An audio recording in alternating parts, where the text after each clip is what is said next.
Ya, saudara, mengawali informasi yang pertama, wilayah Kabupaten Simelu terjadi gempa bumi pada pukul 00:47 waktu Indonesia Barat. Gempa berkekuatan magnitudo 5,6 berada 401 km barat daya kota Sinabang. BMKG menyampaikan gempa berada pada kedalaman 10 km, tidak menimbulkan adanya tsunami.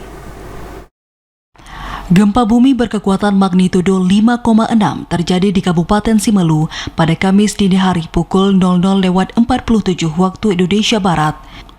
Gempa berlokasi pada 0,94 lintang utara dan 93,10 bujur timur dengan kedalaman gempa 10 km di bawah laut. Dari laman BMKG menyampaikan informasi pusat gempa berada 401 km dari barat daya Sinabang. Gempa yang terjadi tidak menimbulkan smog atau tsunami. Kalak BPBD Simelu Zulfatli mengatakan, gempa yang terjadi tidak dirasakan sebagian besar masyarakat karena jarak gempa yang jauh. Namun pihaknya meminta agar masyarakat tetap selalu waspada terhadap gempa susulan. Dampaknya tidak secara signifikan dan juga kurang dirasakan oleh masyarakat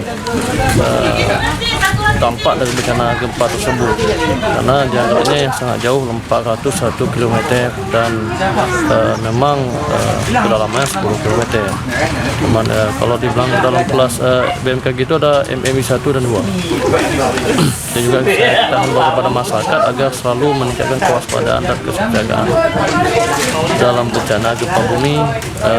Memang kalau terjadi potensi tsunami itu yang kita hindarkan, dan juga bukan hanya itu, kita mengingatkan kembali kepada masyarakat untuk dengan cuaca ekstrim yang terjadi satu saat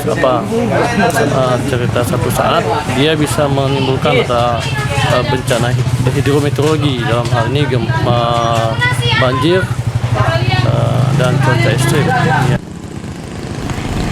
Selain itu, pihaknya mewanti-wanti adanya potensi hidrometeorologi yang menyebabkan adanya banjir dan cuaca ekstrim pasca terjadinya gempa bumi. Dari Simelu, Alasab TVRI melaporkan.